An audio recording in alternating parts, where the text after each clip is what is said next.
কোনো আদম সন্তানই মূল্যহীন নয়। নিজের মাঝে নিজের মূল্য তালাশ করুন, যা আল্লাহ আপনাকে ইতিমধ্যে দান করেছেন। আল্লাহ আজ্জা জাল্লা আমাদেরকে নিজেদের মূল্য বুঝতে সাহায্য করুন, নিজেদের দাম উপলব্ধি করতে সাহায্য করুন, এবং শয়তানকে যেন সুযোগ না দেন আমাকে আপনাকে এমন কেউ হিসেবে দেখার যে মূল্যহীন, অযোগ্য, বা এমন কেউ সবাই যাকে মারিয়ে যাবে অথবা কষ্ট দিবে। খুতবায় আমি আপনাদের সাথে এমন কিছু গুরুত্বপূর্ণ পাঠ শেয়ার করতে চাই যা আমার বারবার স্মরণে আনা দরকার, এবং আমি বিশ্বাস করি আপনাদেরও দরকার। আদম আলাইহিস সালামের ঘটনায় আল্লাহ যা তুলে ধরেছেন সেখান থেকে বিশেষ করে ইবলিসের কিছু ব্যাপার আমি আপনাদের সাথে শেয়ার করতে চাই আজকে। সাধারণভাবে সবাই জানেন আল্লাহ আজ্জা জাল্লা আদম আলাইহিস সালামকে সৃষ্টি করেন, এরপর তিনি আদমকে সেজদা করার জন্য ফেরেশতাদের আদেশ দান করেন। সবাই এটা মেনে নিয়েছিল, কিন্তু ইবলিস অমান্য করেছিল। এটা এই ঘটনার সহজ একটি বিবরণ। অধিকাংশ মানুষ এর সাথে পরিচিত, কিন্তু কোরআনের এমন কিছু গুরুত্বপূর্ণ বিস্তারিত বিবরণও এসেছে যা বাদ পড়ে যায় যখন আপনি ঘটনাটি নিয়ে এভাবে সংক্ষেপে চিন্তা করেন। আল্লাহ আজ্জা জাল্লা সর্বপ্রথম ঘোষণা জারি করেন, আর আমরা বুঝতে পারি সে সময় তাদের মাঝে ইবলিসও এর অন্তর্ভুক্ত ছিল। ইন্নী খালিকুম বাশারুম মিন তিন, আমি মানুষ সৃষ্টি করতে যাচ্ছি মাটি থেকে বা কাদা থেকে। আল্লাহ যখন এই ঘোষণা দিচ্ছেন তখন তিনি আদমকে সৃষ্টি করেননি। আদম আলাইহিস সালামকে এখনও সৃষ্টি করা হয়নি, কিন্তু ঘোষণা জারি করা হয়েছে যে আল্লাহ এটা করতে যাচ্ছেন। এটা হলো খালিকুম বাশারুম মিন তিন। এবং এরপর ফা ইজা, আরবিতে ইজা ব্যবহৃত হয় ভবিষ্যতে ঘটতে যাচ্ছে এমন কিছু বোঝাতে। ফা ইজা সাওয়াইতুহু ওয়া নাফাখতু ফীহি মির রূহি, তাকে যখন আমি ভারসাম্যপূর্ণ করে তুলব এবং তার ভিতরে আমার রূহ ফুঁকে দেব। এগুলোর কোনো কিছুই এখনো ঘটেনি, সামনে ঘটতে যাচ্ছে। এরপর তিনি বললেন ফাকাউ লাহু সাজিদিন, তখন তোমরা তার উদ্দেশ্যে সিজদাবনত হয়ে যাও। অনেক বছর আগে একজন প্রখ্যাত আলেমের সাথে আমার লাম নিয়ে আলোচনা হয়েছিল। আমি অবাক হয়েছি যে কয়েক মাস আগে তিনি আমার কথার সাথে একমত হয়েছেন। এটা নিয়ে একটু পরে কথা বলবো, কিন্তু সবার আগে আমি চাই আপনারা এই আলোচনার প্রথম অংশের প্রতি মনোনিবেশ করুন। আল্লাহ বর্ণনা করছেন তিনি আমাদের পিতাকে সৃষ্টি করতে যাচ্ছেন এবং আমাদের সৃষ্টি করার জন্য যে প্রক্রিয়া অবলম্বন করতে যাচ্ছেন তার বর্ণনাও তিনি দিয়েছেন। তিনি বলেছেন সবার আগে আমি তাকে তিন থেকে তৈরি করব। এই পৃথিবীতে আমরাই একমাত্র সৃষ্টি নই যাদের তিন থেকে সৃষ্টি করা হয়েছে। বস্তুত সকল প্রাণীকুল অথবা যত ধরনের প্রজাতি এই পৃথিবীতে বর্তমান আছে তার সবই তিন থেকে সৃষ্টি করা হয়েছে। আমাদের এবং এই গ্রহে অবশিষ্ট অন্য সকল জীবের মাঝে এটা একটা কমন উপাদান। সমগ্র প্রাণী জগৎ, সকল পোকামাকড় সবাই তিন থেকে এসেছে। আচ্ছা, বুঝলাম, কিন্তু আল্লাহ এখন যাকে সৃষ্টি করতে যাচ্ছেন তার মাঝে অতিরিক্ত কিছু ব্যাপারও আছে আমাদের পিতার মাঝে এবং এর সাথে আমাদের মাঝেও। এই সৃষ্টিটি তিন ছাড়াও আরও কিছু, তার মাঝে পাশবিক দিকের অস্তিত্ব ছাড়াও আরও কিছু আছে। প্রসঙ্গত আমাদের এবং পশুদের মাঝে কমন কিছু ব্যাপার রয়েছে। পশু খাদ্য সন্ধান করে এবং আশ্রয় খোঁজে। আমরাও খাদ্য কেনার জন্য মুদি দোকানে যাই, আমরা রেস্টুরেন্টে যাই খাদ্যের সন্ধানে, আমরা আশ্রয় খুঁজি। মূলত এই দুইটি প্রধান কারণেই আমরা পড়ালেখা শিখি, চাকরি খুঁজি বা ব্যবসা শুরু করি। দিন শেষে এগুলোর মূল প্রেরণা হলো খাদ্য এবং বাসস্থান। ফ্রিজে খাবার আছে তো? যে বাড়িতে বাস করছেন তা বসবাস করার জায়গা হিসেবে ঠিক আছে তো? বিদ্যুৎ বিল পরিশোধ করতে পারছি তো? কলে পানি আছে তো? আমি যা বলতে চাচ্ছি, খাদ্য সংগ্রহ এবং বাসস্থান নির্মাণের ক্ষেত্রে আমরা অন্যান্য প্রাণী জগতের চেয়ে অনেক বেশি দক্ষ, কিন্তু দিন শেষে এগুলো একই ধরনের মৌলিক কাজ। তারাও জন্মদান করে, তাদেরও বাচ্চা কাচ্চা আছে, তাদের প্রজাতিও জন্মান্তরে চলতে থাকে, মানব জাতিও একই কাজ করে। তো এ অর্থে জীবন চালিয়ে যাওয়ার দৃষ্টিতে আমরা আসলে প্রাণী জগৎ থেকে অতটা আলাদা কিছু নই। এবং অন্য আরও প্রজাতি যা করে, আমরা বাড়ি নির্মাণ করি, পাখি বাসা বানায়। আমরা রিজিকের সন্ধানে বাড়ি থেকে বেরিয়ে পড়ি, পাখিও তার রিজিকের সন্ধানে বাসা থেকে বেরিয়ে পড়ে। এরপর আল্লাহ আরও যোগ করেন কেন কাদামাটি থেকে নির্মিত এই সৃষ্টি পৃথিবীতে বর্তমান থাকা অন্য সকল সৃষ্টি থেকে আলাদা। ফা ইজা সাওয়াইতুহু, যখন আমি তাকে সুষম করে তৈরি করব বা ভারসাম্যপূর্ণ করব, মানে কোনো কারুশিল্পকে নিখুঁত করা, ভারসাম্যপূর্ণ করা। উদাহরণস্বরূপ কেউ যদি লোহা বা কোনো ধাতু গলিয়ে জোড়া লাগায়, সে তখন নিশ্চিত করতে চায় যেন উভয় অংশ একেবারে সমানভাবে জোড়া লাগে। তার কাছে জোড়াটাকে নিখুঁতভাবে সমান করার বিভিন্ন যন্ত্র থাকে, একে বলে তাসওয়িয়াত। তো আল্লাহ বলছেন এক ধরনের ভারসাম্য এবং পারফেকশন এই সৃষ্টির মাঝে যোগ করা হবে, যা অন্য সৃষ্টির মাঝে নেই। এক সেন্সে বলতে গেলে অন্য অনেক সৃষ্টির মাঝে আমাদের চেয়েও বেশি ভারসাম্য রয়েছে। বানর এক হাত ব্যবহার করেই ঝুলে থাকতে পারে, তাদের খুব ভালো ব্যালেন্স রয়েছে। পাখিরা স্বতঃস্ফূর্তভাবে বিভিন্ন ভঙ্গিতে উঠতে পারে। তো এখানে আমাদের দু পায়ে দাঁড়ানোর সামর্থ্যের চেয়েও বেশি কিছু নিয়ে কথা বলা হচ্ছে। আল্লাহ এখানে বলছেন মানবজাতির পরস্পর সাংঘর্ষিক বিষয়ের মাঝে ভারসাম্য রক্ষা করার সামর্থ্য থাকবে। উদাহরণস্বরূপ ব্যক্তিগত প্রয়োজন এবং পারিবারিক প্রয়োজনের মাঝে ভারসাম্য রক্ষা করার সামর্থ্য থাকবে তাদের। তারা ব্যক্তিগত দায় দায়িত্ব এবং সামাজিক দায় দায়িত্বের মাঝে ভারসাম্য রক্ষা করতে পারবে। তারা তাদের অধিকার এবং দায়িত্বের মাঝে ভারসাম্য রক্ষা করতে পারবে। আমাদের সমগ্র জীবনটাই হবে আসলে ভারসাম্যের সমষ্টি।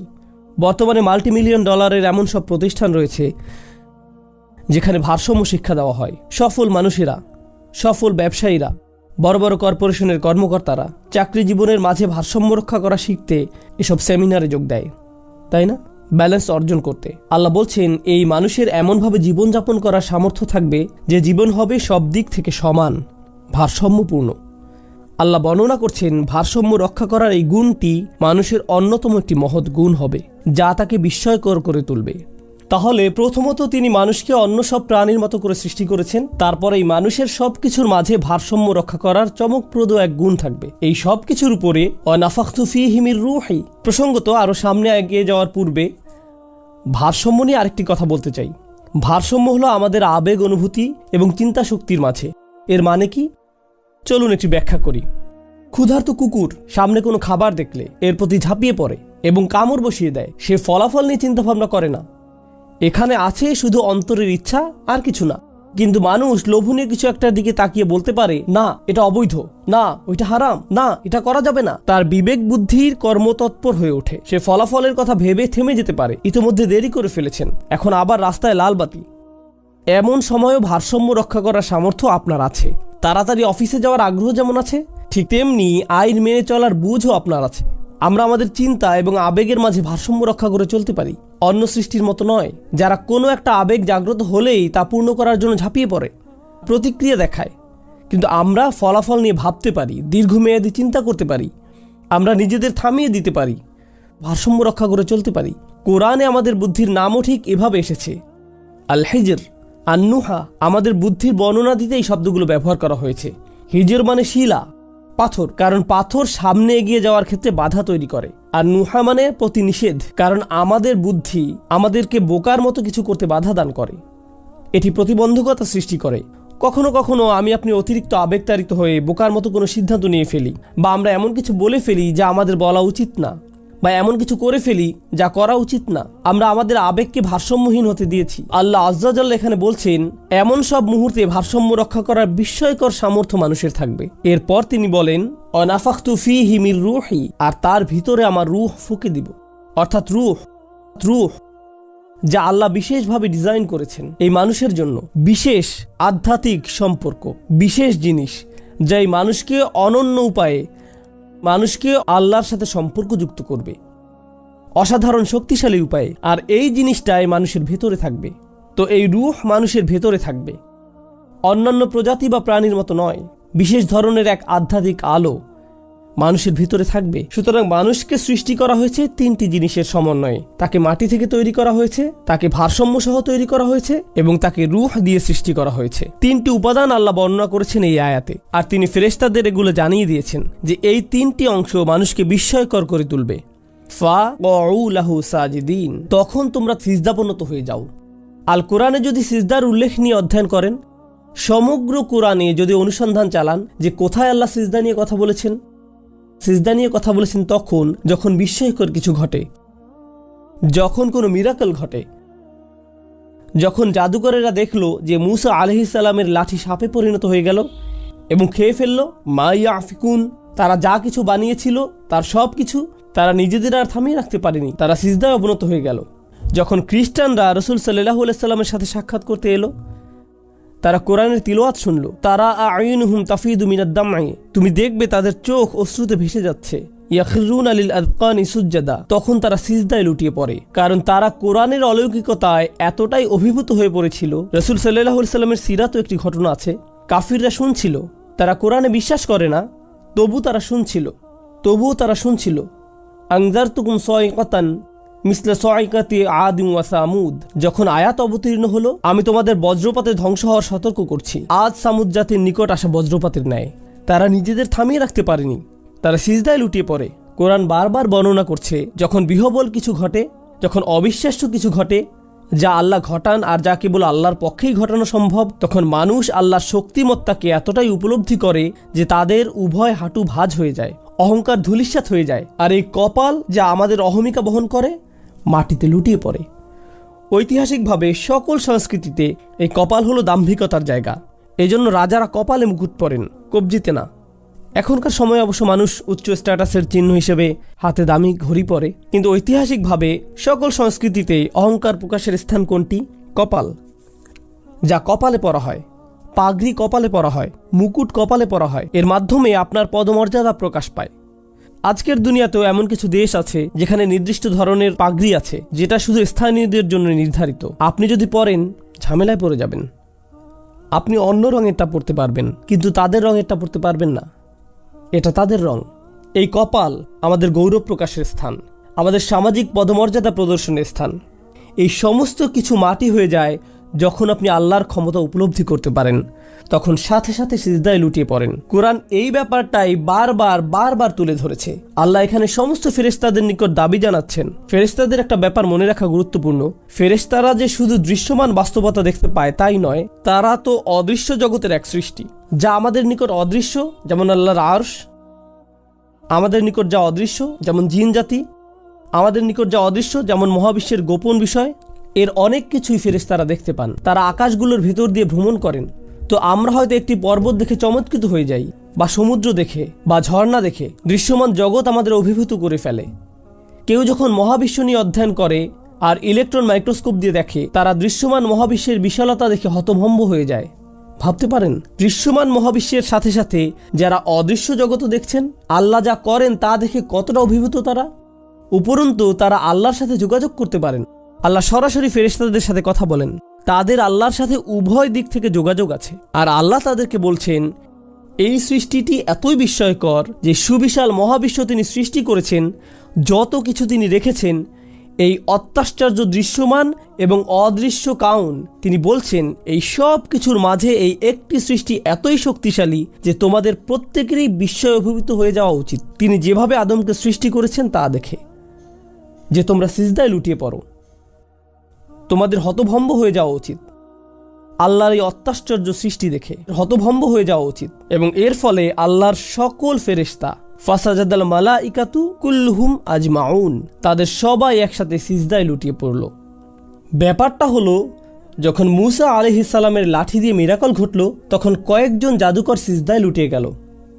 যখন কিছু মানুষ কোরআন শুনল, কিছু অবিশ্বাসী সিজদায় পড়ে গেল, বা কিছু খ্রিস্টান সিজদায় পড়ে গেল। আপনি কিছু মানুষের সিজদায় পড়ে যাওয়ার উল্লেখ পাবেন, কিন্তু এই ঘটনায় আপনি পাচ্ছেন আল্লাহ যত ফেরেশতা সৃষ্টি করেছেন সকলকে সিজদায় পড়ে যাওয়ার আদেশ দেওয়া হয়। কি বিশাল এক মিরাকল, কি বিস্ময়কর এক ব্যাপার ছিল আদম আলাইহিস সালামের সৃষ্টি। কতটা শক্তিশালী এই সৃষ্টি। যদি এটা নিয়ে গভীরভাবে ভেবে দেখেন, আবার বলছি, আদম আলাইহিস সালামকে এখনো সৃষ্টি করা হয়নি। এটা ছিল শুধু ঘোষণা। কেন তোমরা এতটা অবাক হয়ে পড়বে? কেন তোমরা এতটা বিস্ময়ভূত হয়ে পড়বে? কোন কারণে এই সিজদা? কেন তারা তাদের চেহারা নত করে দিবে? ঠিক এই তিনটা জিনিসের কারণে। ইন্নী খালিকুম বাশারুম মিন তিন ফাইযা সাওয়াইতুহু ওয়া নাফাখতু ফীহি মির রূহ। এরপর এসেছে ফা। এটি হলো ফা সাবাবিয়া, অর্থাৎ সেই জন্য বা সেই অনুসারে সিজদায় পড়ে যাওয়া। ফা এখানে সাবাবিয়া হতে পারে। এই মতে তোমরা তার সামনে সিজদায় পড়ে যাও। এখন এই ঘোষণাটি জারি করা হলো। আমরা জানি ইবলিসও ঘোষণাটি শুনল। সে যদি এই ঘোষণা শুনে থাকে, সেও জানে আদমকে সৃষ্টি করা হয়েছে তিনটি জিনিসের সমন্বয়ে। আমি বারবার তিনটি জিনিসের কথা উল্লেখ করছি, কারণ যেন এটা আপনাদের মাথায় একেবারে বদ্ধমূল হয়ে যায়। তিনটি জিনিস। আর আমরা জানি আল্লাহ আমাদের বলছেন, যখন সে সিজদা করতে অস্বীকৃতি জানালো, সে আল্লাহর দিকে ফিরে এভাবে বলেনি, খলাকতানি মিন নারিন ওয়া খলাকতাহু মিন তিনিন ওয়া সাওয়াইতাহু ওয়া নাফাখতা ফীহি মির রূহিকা। সে এটা বলেনি। সে শুধু বলেছিল, আপনি আমাকে আগুন থেকে সৃষ্টি করেছেন, তাকে কাদা থেকে সৃষ্টি করেছেন। এটা শুধু তিনটা বিষয়ের একটা মাত্র। আরও দুইটি জিনিস তো বাকি আছে। সে বাকি দুইটা সম্পর্কেও সে জানতো। সে তাসবিয়াহ তথা মানুষের ভারসাম্য সম্পর্কে জানতো। সে মানুষের ভেতরে ফুঁকে দেওয়া রূহ সম্পর্কেও জানতো। কিন্তু ইবলিস আল্লাহর নিকট অভিযোগ করার সময় এমনভাবে অভিযোগ করলো যেন বাকি দুইটা সম্পর্কে সে অজ্ঞ। কিন্তু সে জানে, তার পূর্ণ জ্ঞান ছিল। এই গুরুত্বপূর্ণ বিষয়টা আমি এই সংক্ষিপ্ত খুতবায় তুলে ধরতে চাই। তো আদম আলাইহিস সালামের ঘটনায় শত শত শিক্ষা রয়েছে, কিন্তু আশা করছি আমি এই একটি শিক্ষা ব্যাখ্যা করার ক্ষেত্রে কিছুটা ন্যায় বিচার করতে পারবো। আমি চাই এই শিক্ষাটা আপনারা আজ নিয়ে যাবেন, আর তা হলো বাকি দুইটি বিষয় অস্বীকার করার কারণ হলো সে যদি অবশিষ্ট দুইটি বিষয় স্বীকার করে নেয় তাহলে তাকে স্বীকার করতে হবে মানুষ আসলে আল্লাহর এক বিস্ময়কর সৃষ্টি। কিন্তু সে যদি শুধু কাদার কথা স্বীকার করে, সে যদি শুধু মাটির কথা স্বীকার করে, তাহলে আদম এবং একটি ঘোড়ার মাঝে আর কি পার্থক্য আছে? আদম এবং একটি গরু বা বানরের মাঝে কি আর এমন পার্থক্য আছে? তারা আহার করে, সেও আহার করে। তারা আশ্রয় খোঁজে, সেও আশ্রয় খোঁজে। তারও বাচ্চা কাচ্চা আছে। সে শুধু একজন আরো উন্নত এক প্রাণী, এটাই সব। সে দুই পায়ে দাঁড়াতে পারে, তো কি হয়েছে? এটা আর বড় কিছু নয়। সে শুধু আরো বিকশিত এক প্রজাতি, তার মাঝে অতিরিক্ত আর কিছু নেই, তার মাঝে বৃহত্তর অস্তিত্বের কিছু নেই। অতএব ইবলিশ ইচ্ছা করেই আমাদের অস্তিত্বের দুইটি গুরুত্বপূর্ণ উপাদানকে অস্বীকার করে। তিনটার মধ্যে দুইটাকে সে জেনে শুনে অস্বীকার করে। সে যদি এই দুইটা স্বীকার করে নেয় তাহলে আল্লাহর এই বিস্ময়কর সৃষ্টির শ্রেষ্ঠত্ব তাকে স্বীকার করে নিতে হবে। এখন সে মানব জাতিকে ঘৃণা করে, আমাদেরকে এই পদমর্যাদা দেওয়ার কারণে সে আল্লাহকে দোষারোপ করে। সে শপথ করে যে শুধু আদম আলাইহিস সালামকেই সে ব্যর্থ দেখতে চায় না, কারণ যদি তুমি আদমকে ঘৃণা করো আর আদমকে তুমি জান্নাত থেকে বিতাড়িত করতে পেরেছো, তখন তো তার এমন হওয়ার কথা, যাক আমি এখন ভালো ফিল করছি, আমার এখন ভালো লাগছে। কিন্তু না, সে ফোন দিয়ে আটলো, এখন আমি আদমের সন্তানদের ধরবো, আমি তার পরিবারকে ধরবো, এরপর পরবর্তী প্রজন্মগুলোকে। সে এভাবে বারবার মানব জাতিকে ধ্বংস করতে লাগলো। তবুও তার অন্তরে প্রতিশোধের আগুন একটুও কমেনি। প্রতিশোধ নেয়ার পরেও তার সন্তুষ্টি আসেনি, বা ধ্বংস করার পরেও তার অন্তর শান্ত হয়নি। তো এখন ব্যাপারটা হলো কিভাবে সে মানব জাতিকে ধ্বংস করে। সে আমাদের ধ্বংস করতে অনেক কিছু করে। তার কর্মপদ্ধতির মাঝে অন্যতম একটি হলো, এখন আমি আমার খুতবার মূল বিষয়বস্তু নিয়ে কথা বলতে যাচ্ছি। এই প্যাসেজ থেকে যে জিনিসটা আমরা শিখতে পারি, যে কোরআনের এই আয়াতগুলো থেকে, তা হলো ইবলিশ চায়নি মানুষ কোনোদিন মূল্যবান কিছু হিসেবে স্বীকৃতি পাক। তার সবচেয়ে বড় সফলতা, তার সবচেয়ে মহান সফলতাগুলোর একটি হলো সে যদি আমাদের বোঝাতে সক্ষম হয় আসলেই আমাদের কোনো দাম নেই। স্বমূল্য তথা নিজেকে দাম দেয়া, মানুষ হিসেবে নিজেকে সম্মান দেয়া আজকের দুনিয়ার অন্যতম একটি বড় সংকট। সমাজবিজ্ঞানের জগৎ, মনোবিজ্ঞানের জগৎ এবং সমগ্র দুনিয়ার পরিবারগুলো আজ এমন মানুষদের নিয়ে মহাসংকটে আছে যারা নিজের মাঝে কোনো মূল্য খুঁজে পায় না। আসলেই আমাদের কোনো দাম নেই। আগে আমার একটা চাকরি ছিল, এখন আমি অবসরে, কেউ আমার অভিমতের কোনো মূল্য দেয় না, আমার কোনো দাম নেই। আমি সারাদিন বাসায় বসে থাকি, আমার ছেলে চাকরি করে, আমার মেয়ে কলেজে পড়ে, আমি পুরোই মূল্যহীন, আমি এখন সবার বোঝা। এভাবে একজন বৃদ্ধ বাসায় বসে বসে নিজেকে মূল্যহীন ভাবতে থাকে। আমার এখন মসজিদ আর বাসায় আসা যাওয়া ছাড়া কোনো কাজ নেই। নিজের ভিতরে এক ধরনের স্বমূল্যের অভাব সব সময় আমার ভিতরে কাজ করে। যদি মরে যেতাম কতই না ভালো হতো। তার মাথায় এই চিন্তাগুলো সব সময় ঘুরপাক খেতে থাকে, মুখ ফুটে বলে না, এমনকি কখনো কখনো বলে ফেলে। একজন যুবক ছেলেও সে বলে, আমার ভাই ভার্সিটি থেকে অনার্স মাস্টার্স শেষ করেছে, আমার চাচাতো ভাই বড় চাকরি করে, সবাই জীবনে উন্নতি করেছে, অমুকে বিয়ে করেছে, আর আমাকে দেখো, আমার কিছুই নেই, আমি এগুলোর কিছুই অর্জন করতে পারিনি। আমি জীবনে অনেক সময় নষ্ট করেছি, আমার এটা করা উচিত ছিল, ওটা করা উচিত ছিল, সবাই বলছে আমি জীবনে পরাজিত, আমি তো সত্যিই পরাজিত। ইবলিশ চায় মানুষজন আপনাকে এমন সব কথা বলুক, আশেপাশের মানুষেরা তারা এমন সব কথা বলবে যার ফলে আপনার নিজেকে মূল্যহীন মনে হবে। আর ওই মানুষগুলো এমনকি বুঝেও না যে তারা এই ক্ষতিটা করছে, এটা তাদের মাথায়ও আসে না। কিন্তু তাদের এই কথাগুলো আপনার জীবনে ব্যাপক প্রভাব ফেলছে। আপনি তখন ভাবতে শুরু করেন, সম্ভবত আমার কোনো দাম নেই। একবার যখন এভাবে নিম্নমানের আত্মসম্মানে ভোগেন, নিজেকে যথাযথ মূল্য না দিয়ে থাকেন, তখন সব সময় মনে হবে একমাত্র যে উপায়ে আমি কিছুটা মূল্য পেতে পারি তা হলো যদি অন্য কেউ আমাকে দাম দেয়। আমার কোনো কিছুতে যদি অন্য কেউ সমর্থন দেয় তবেই আমার কিছুটা দাম আছে। তাই আমি কি করব? আমি নিজের একটা ছবি তুলব, তারপর সব ফিল্টার অনেকবার পরিবর্তন করে অনলাইনে পোস্ট করব, তারপর অপেক্ষা করব কেউ যদি লাইক দেয় বা লাভ চিহ্ন দেয়, অন্ততপক্ষে মাশাআল্লাহ বা কোনো একটা কমেন্ট। কারণ কেউ যদি দেয়, যাক আমার কিছুটা দাম আছে। আচ্ছা এখন কি করব? আমার তো দাম দরকার, কারণ আমি আবার মূল্যহীন হয়ে পড়ছি। আমি গত 2 দিনে কিছুই পোস্ট করিনি, আমাকে আবার শুরু করতে হবে। আমি আবার নিজেকে মূল্যবান মনে করতে চাই। নিজের মাঝে যদি নিজের মূল্য খুঁজে না পান, তখন আপনি নিজের মূল্য কোথায় খুঁজবেন? অন্য কোথাও, অন্য কারো কাছে। সব সময় অন্য কারো সমর্থনের আশায় থাকেন, সব সময় অন্য কারো প্রশংসার সন্ধানে থাকেন। তুমি তো কিছু বললে না, তোমার কি মনে হয় আমার কি করা উচিত? এই ব্যাপারে তোমার কি মনে হয়? এই ব্যাপারে তোমার কি কি অভিমত আছে? সব সময় আরেকজনের মতামত তালাশ করে বেড়ান, কারণ এছাড়া নিজের কোনো দাম নেই। আবার নিজের ব্যাপারে ভয় পেয়ে যান। আপনার আত্মসম্মান যদি খুব নিম্নমানের হয়, তখন নিজের অধিকারগুলো আদায় করার জন্য সাহস খুঁজে পাবেন না। মানুষ আপনার সাথে অন্যায় এবং অপমানমূলক আচরণ করলেও মনে মনে ভাববেন, আমি তো এমন আচরণেরই যোগ্য, আমি তো এমনিতেই আবর্জনা, এর চেয়ে খারাপ আচরণ পাওয়ার যোগ্য আমি। আরও খারাপ ব্যাপার হলো, ইবলিশ আপনার আশেপাশের মানুষদের কাছে এসে বলবে, তাকে অমুক কথাটা বলো, আমি একটা কুকুরের সাথেও এর চেয়ে উত্তম আচরণ করি, কিন্তু তুমি তো এর থেকেও মন্দ আচরণ পাওয়ার যোগ্য, তাই আমার এতটুকু আচরণেও তোমার খুশি হওয়া উচিত, তোমার নিজেকে ভাগ্যবান মনে করা উচিত। বারবার এমন কথা শুনতে থাকলে কি হয়? আপনিও এগুলো মেনে নিতে শুরু করেন, কারণ মানুষ শুরুতে কিছু একটা প্রত্যাখ্যান করলেও যথেষ্ট সময় ধরে এগুলো শুনতে থাকলে এক সময় এর দ্বারা প্রভাবিত হতে শুরু করেন। আপনি তখন নিজেকে ওইভাবে দেখতে শুরু করেন। আপনি তখন শুধু অন্যদের প্রতি নয়, নিজের প্রতিও এক ধরনের ঘৃণা জন্মাতে শুরু করেন। নিজের প্রতি রাগ সবসময় এমনভাবে প্রকাশ পায়, আমার মতামতের কোনো দাম নেই, সবার মতের দাম আছে, আমার কথার কোনো মূল্য নেই, সবার কথার মূল্য আছে, আমার উপস্থিতি একটা বোঝা স্বরূপ, আমার কাউকে কিছু দেওয়ার নেই। নিজেকে নিয়ে যদি এভাবে ভাবতে শুরু করেন, তাহলে এটা আপনার উপর শয়তানের বিশাল এক বিজয়। কারণ শয়তান তখন বলে, আমি তো ঠিক এটাই বলেছিলাম সব সময়, মানুষ শুধুই কাদামাটি, তাকে দেখো, কোথায় তার ভারসাম্য, কোথায় তার রূহ। আর আল্লাহ কি করলেন? আমি আর আপনি এই পৃথিবীতে আসার আগেই আমাদের পিতাকে যা দেয়া হয়েছিল, তার সন্তান হিসেবে আমাদেরকেও সেগুলো দেয়া হয়েছে। 3টি জিনিস: মাটি থেকে আমাদের শরীর, তাসবিয়া তথা ভারসাম্য, এবং আমাদের রূহ। আল্লাহ তার সকল সৃষ্টির উপর আমাদের সম্মানিত করেছেন। সকল সৃষ্টি আমাদেরকে আল্লাহর একটি মিরাকল হিসেবে দেখে।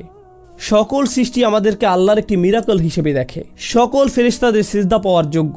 আল্লাহর এক সম্মানজনক সৃষ্টি, আল্লাহর এক আশ্চর্যজনক সৃষ্টি। তো এখন মহাবিশ্বের ফেরেশতারা আপনাকে দেখে মুগ্ধ, কিন্তু আপনি নিজের মাঝে মুগ্ধ কিছুর অস্তিত্ব খুঁজে পান না। নিজেকে আপনার মূল্যহীন মনে হয়। আল্লাহ কোরআনে বলছেন, ওয়ালাকাদ কাররামনা বানি আদম, আর আমি তো আদম সন্তানদের সম্মানিত করেছি, আমি তো আদম সন্তানকে মর্যাদা দান করেছি। জানেন এই আয়াতটি আমাকে কি শিক্ষা দিচ্ছে? অন্য কারো কাছে আমাকে নিজের মূল্য খুঁজতে হবে না। কাজটি আমি ভালোভাবে সম্পাদন করেছি কিনা সেটা আমাকে চেক করে দেখতে হবে। তরকারিটা ভালোভাবে রান্না করেছি তো? এই শিক্ষাটিকে কিভাবে নেবেন না জানেন? আমার কারো অভিমতের এখন আর কোনো দরকার নেই। এখন আমি আমার বাসায় যাব আর সব লবণ তরকারিতে ঢেলে দেব, তারপর রান্না করব। রান্নাটা কেমন হয়েছে কারো অভিমতের আমি কোনো পরোয়া করি না, কারণ আল্লাহ আমাকে সম্মানিত করেছেন। আমি এটা বলছি না, আমি কোনোভাবেই এই শিক্ষাটা দিচ্ছি না। আমাদের অবশ্যই পরস্পরের কাছ থেকে সংশোধন দরকার। প্রসঙ্গত, যখন নিজেকে মূল্যবান মনে করবেন, তখন সমালোচিত হলে অপমানিত বোধ করবেন না। যখন সত্যিকার অর্থে নিজেকে সম্মান দিতে শিখবেন, তখন উপলব্ধি করবেন যে কেউ যদি আমার সমালোচনা করে বলে, এই যে ভাই আপনি এটা ভুল বলছেন, আপনার অমুক ব্যাপারটা আরো ভালো হওয়া দরকার, অথবা ওইটা আরো ভালো হতে পারত, তখন তারা আসলে আমার উপকার করছে। আমার কাছে মনে হচ্ছে না যে আমি অপমানিত হয়েছি, কারণ আমার যদি খুব নিম্নমানের আত্মসম্মান থাকে, তখন সমালোচনাকে মনে হয় আমাকে যেন আরো নিচে নামিয়ে দেওয়া হলো। কিন্তু আপন অন্তরে যদি নিজের দাম থাকে, তখন এমন অনুভূতি আর তৈরি হয় না। তখন সংশোধন এবং সমালোচনাকে আপনি সুযোগ হিসেবে দেখবেন, আরও উত্তম হওয়ার একটা সুযোগ। এটাকে তখন আর অপমান মনে হবে না। এটা হলো সমীকরণের একটা দিক। আমরা নিজেদের মূল্য প্রদান করি, কিন্তু ইবলিশের কাছে আরও কৌশল আছে। খুতবার শুরুতে আমি ভারসাম্য নিয়ে কথা বলেছি। আল্লাহ আমাদের যে জিনিসগুলো দিয়েছেন তার মধ্যে একটি হলো ভারসাম্য। কিন্তু বর্তমান বিশ্বে অধিকাংশ মানুষ এখন আর বইয়ের মাধ্যমে নিজেদের শিক্ষিত করে তুলতে আগ্রহী নয়, বই পাঠে বা অধ্যয়নে মনোযোগী নয়। প্রকৃতপক্ষে ভিডিও একটা যদি 30 সেকেন্ডের বেশি হয়, পরেরটা দেখে, সামনে আগাও। জানেন তারা কি বলে? আমি অনেক গবেষণা করেছিলাম। না, তুমি গবেষণা করছো না, তুমি টিকটক চালাচ্ছ, এর নাম গবেষণা নয়। আমি মনোবিজ্ঞান নিয়ে প্রচুর গবেষণা করেছিলাম। না, তুমি করনি। 3 মিনিটের ইউটিউব ভিডিও দেখার নাম গবেষণা না, তুমি কিছুই অধ্যয়ন করনি। কিন্তু আমরা এখন কয়েক সেকেন্ডের শব্দ শোনায় অভ্যস্ত হয়ে গেছি। তাড়াতাড়ি দ্রুত কিছু শিখতে চাই, ফলে কোনো কিছুর বৈধতাও তাড়াতাড়ি চাই। দ্রুত কিছু শিখতে চাই, কোনো কিছুর বৈধতাও তাড়াতাড়ি চাই। এই সমস্ত সোশ্যাল মিডিয়ার পরিবেশে এখন যা হয় যে একটি বিষয় বারবার চোখের সামনে এসে পড়ে, আত্মানুরাগ, নিজের দাম, আত্মসম্মান, যা নিয়ে আমি এখন কথা বলছি। কিন্তু এই ব্যাপারটা নিয়ে আপনি বাড়াবাড়ি করতে পারেন। তুমি অসাধারণ, তুমিই সেরা, নিজেকে বিশ্বাস করো, তুমি তুমি নাফসুক নাফসুক, আপনিও তখন আমি নিজে, এভাবে নিজেকে নিয়ে আচ্ছন্ন হয়ে পড়ে থাকতে পারেন। কিছু কিছু পিতামাতারা বাচ্চাদের এমন বানিয়ে ফেলেন, তুমিই সেরা, তুমিই শ্রেষ্ঠ, সব সময় তুমিই হলে রাজকন্যা। 4 বছরের ছোট মেয়েকে বলে তুমি আমার রাজকন্যা, অন্য সবাই অসুন্দর, তুমিই সেরা সুন্দরী। এরপর এই ছোট বাচ্চাটা একটা দৈত্যে পরিণত হয়। স্কুলে গিয়ে বলে, শোনো সবাই, রাজকন্যা চলে এসেছে, সবাই আমার আংটিতে চুমু দাও। এভাবে সে নিজের সম্পর্কে অযথা উচ্চ ধারণা গড়ে তোলে। আমাদের মূল্য, আমাদের দাম আল্লাহর সামনে এমন কিছু যা আমাদের বিনয়ী করা উচিত। আল্লাহ আমাকে এত উচ্চ পদমর্যাদা দান করেছেন, আমার উচিত এই পদমর্যাদাকে কাজে নিয়োগ করা। আপনাদের নিকট একটি উপমা উপস্থাপন করছি। কল্পনা করুন, নিজের উপর কোনো আস্থা ছিল না আপনার, আপনাকে অতটা যোগ্য মনে করেননি, কিন্তু তবু একটা চাকরির জন্য আবেদন করলেন। এমনিতেই আবেদন করলেন, মনে মনে বলছেন আমি নিশ্চিত ওরা আমাকে নিবে না। কিন্তু ওদের কাছ থেকে একটা কল এলো, ওরা আপনাকে নির্বাহী পদে নিয়োগ দিতে চায়, অনেক উপরের পদে। আপনি তো নিজের সম্পর্কে জানেন, আমি এই চাকরির জন্য মোটেই যোগ্য না। কিন্তু যাই হোক, ওই পদে আপনার নিয়োগ হয়ে গেল। আমি চাই আপনারা এটা নিয়ে চিন্তা করুন। আমি নিজেও চিন্তা করতে চাই, আমার মাথায় তখন কোন চিন্তাগুলো ঘুরপাক খাচ্ছে। আমি কি ভাবছি? হ্যাঁ, বস এসে গেছে, সবাই সাবধান হও, ওইটা আমার চেয়ার। নাকি ভাবছেন আমাকে এত বড় এক পদ দেওয়া হলো, নিজের ভালো চাইলেই তাদের প্রত্যাশা অনুযায়ী আমার কাজ করা উচিত, ব্যাপারগুলো দ্রুত বুঝে নেওয়া উচিত, নিজেকে দ্রুত খাপ খাইয়ে নেওয়া উচিত। যে দায়িত্ব আমাকে দেওয়া হয়েছে একে সম্মান জানানো উচিত, যেন আমি নিজের যোগ্যতা তাদের দেখাতে পারি। অতএব প্রথমে আপনাকে পদমর্যাদা দেওয়া হয়েছে, এমনকি নিজের যোগ্যতার প্রমাণ দেওয়ার আগেই বিশুদ্ধ দৃষ্টিভঙ্গি হবে আমাকে তাদের প্রত্যাশা অনুযায়ী কাজ করতে হবে। ভালো লাগুক বা না লাগুক, আমার জন্য উত্তম হবে কাজে নেমে পড়া। বুঝতে পারছেন? এর উল্টোটা হবে, নিজের যোগ্যতার প্রমাণ না দিয়েই কেউ যদি পদটি পেয়ে যায়, এরপর বলে এখন কি আর কিছু করতে হবে, আমি তো পদটা ইতিমধ্যে পেয়েই গেছি। এখন আমি এমন সবার দিকে নিচু দৃষ্টিতে তাকাতে পারি যারা এই পদ পায়নি। ওরা যেমন বলে, আসলটা বানানোর আগ পর্যন্ত নকলটা দিয়ে চালাও। এটা তো আর এভাবে কাজ করে না, এটা মূলত দাম্ভিকতা সুলভ আচরণ। তো একদিকে আমরা নিজেদের মূল্য প্রদান করি, আল্লাহ আমাদের যে সম্ভাবনা দান করেছেন, আমাদের মূলত সেই সম্ভাবনাকে মূল্য দেওয়ার কথা। চেষ্টা সাধনা চালানোর যে সামর্থ্য আল্লাহ আমাদের দান করেছেন, মূলত তাকে আমাদের মূল্য দেওয়ার কথা, পার্থিব উপায় উপকরণ নয়। উপায় উপকরণ তো আল্লাহ যে কাউকে দিতে পারেন, আর এই জিনিসগুলো আসবে যাবে। একমাত্র যে ব্যাপারটার মূল্য আল্লাহর কাছে আছে এবং আমাদের কাছে থাকা উচিত, তা হলো আমাদের প্রচেষ্টাগুলো।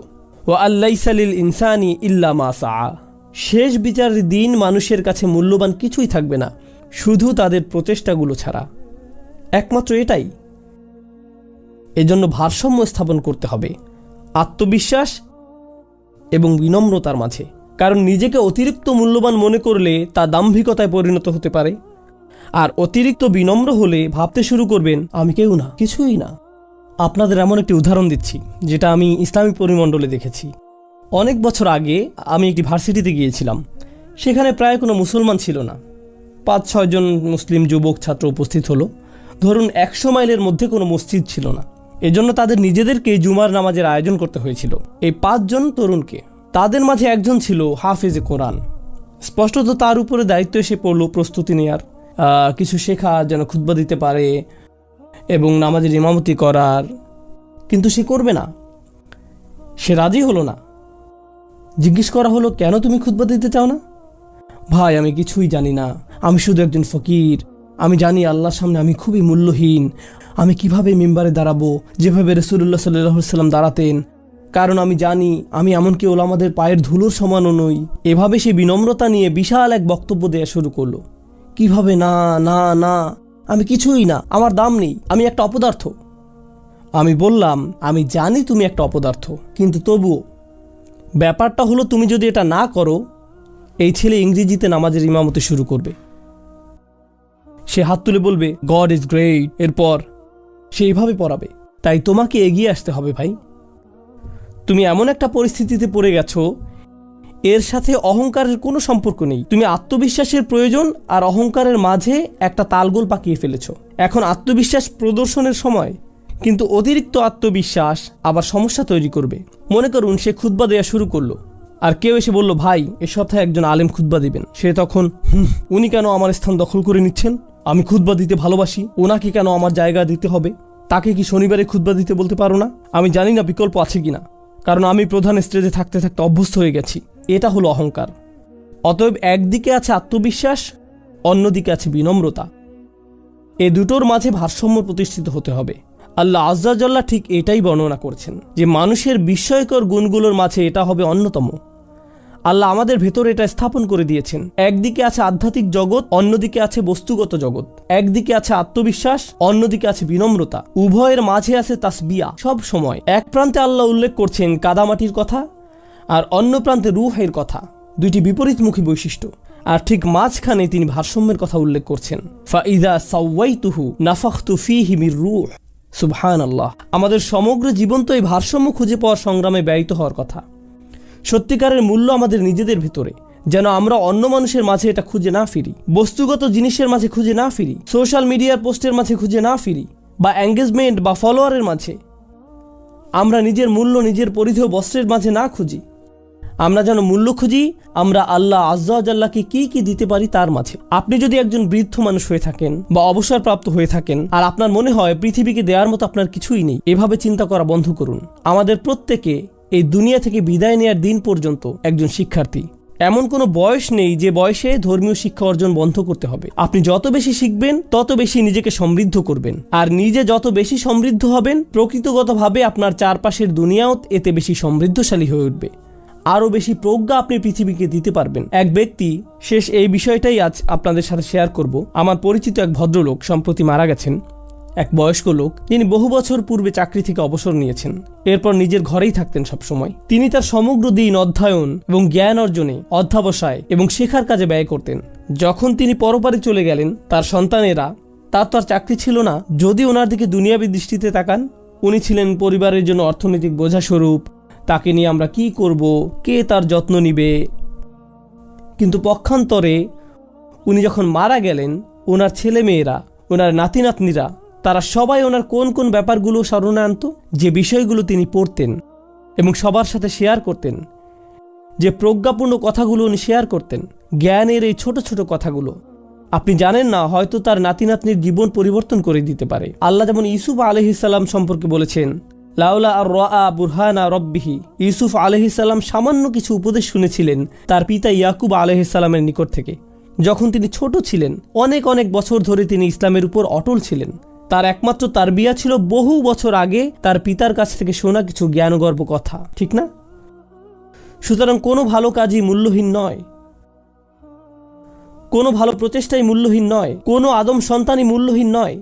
নিজের মাঝে নিজের মূল্য তালাশ করুন, যা আল্লাহ আপনাকে ইতিমধ্যে দান করেছেন। আল্লাহ আজ্জা ওয়া জাল্লা আমাদেরকে নিজেদের মূল্য বুঝতে সাহায্য করুন, নিজেদের দাম উপলব্ধি করতে সাহায্য করুন, এবং শয়তানকে যেন সুযোগ না দেন আমাকে আপনাকে এমন কেউ হিসেবে দেখার যে মূল্যহীন, অযোগ্য, বা এমন কেউ সবাই যাকে মারিয়ে যাবে অথবা কষ্ট দিবে। আমাদেরকে এই আত্মঘৃণা বন্ধ করতে হবে, এবং আল্লাহ যেন এই সমূল্যের চেতনাকে কখনোই অহংকারে পরিণত হওয়ার সুযোগ না দেন।